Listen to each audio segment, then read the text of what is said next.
Saudara Presiden Prabowo Subianto memanggil Kepala Badan Gizi Nasional dan sejumlah pejabat berwenang untuk menyelesaikan polemik keracunan MBG.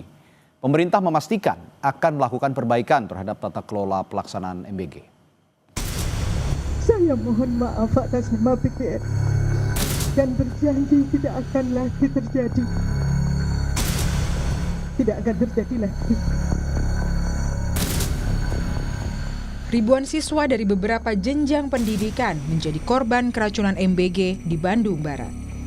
Jumlah ini menjadi catatan terbanyak dibandingkan beberapa daerah lain di Indonesia yang mengalami kejadian serupa. Kasus keracunan MBG ini pun mendapat perhatian dari Presiden Prabowo setibanya di tanah air. Prabowo bakal memanggil Kepala Badan Gizi Nasional dan menegaskan jangan sampai ada politisasi terkait program makanan bergizi gratis. Habis ini saya langsung akan panggil Kepala BGN dengan beberapa pejabat, kita akan diskusikan. Ya. Ini masalah besar, jadi pasti ada kekurangan dalam awal. Ya.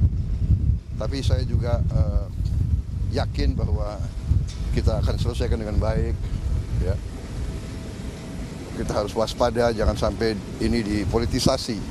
Tujuan makan bergizi adalah untuk anak-anak kita yang sering sulit makan. Mungkin kita ini makan lumayan, mereka tuh makannya hanya nasi pakai garam. Ini yang harus kita atasi, ya. Sebelumnya, Wakil Kepala BGN Nani Esdeyang mengungkap ada sejumlah politisi yang meminta proyek dapur untuk program MBG. Ia mengaku kesal lantaran bukannya membantu program MBG, justru meminta proyek dapur. Nani kembali mengingatkan sejumlah mitra untuk turut mengawasi pelaksanaan MBG. Dirinya pun tidak mentolerir pemberian makanan yang tidak sesuai ketentuan.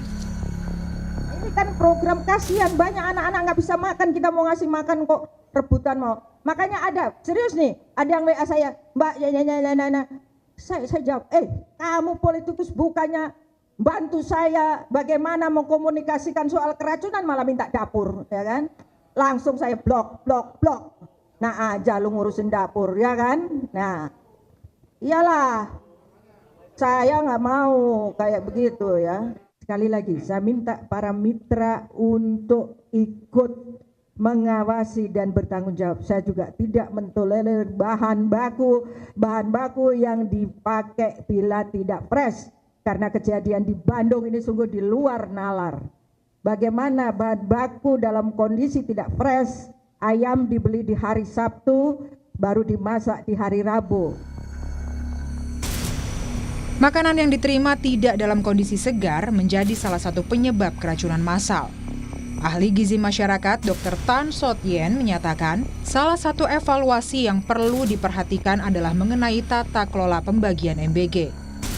Tiap dapur SPPG harus bisa memastikan kondisi makanan yang diterima oleh siswa dalam kondisi layak makan.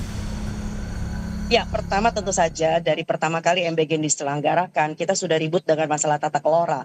Tata kelola itu termasuk bukan cuma sekedar HACCP-nya saja yang mesti diperhatikan, tetapi juga bagaimana setiap SPPG itu punya keseragaman. Ya, jadi keseragaman dalam pengertian bahwa sudah ada di dalam dokumen BGN sendiri bahwa suhu aman itu dijaga penting. Ya, jadi suhu aman itu adalah bicara tentang keluar dari suhu kritis. Barangkali teman-teman harus tahu bahwa antara 5 sampai dengan 60 derajat Celcius kita anggap sebagai suhu kritis. Suhu kritis itu adalah suhu di mana kontaminasi bakteri bisa tumbuh ya.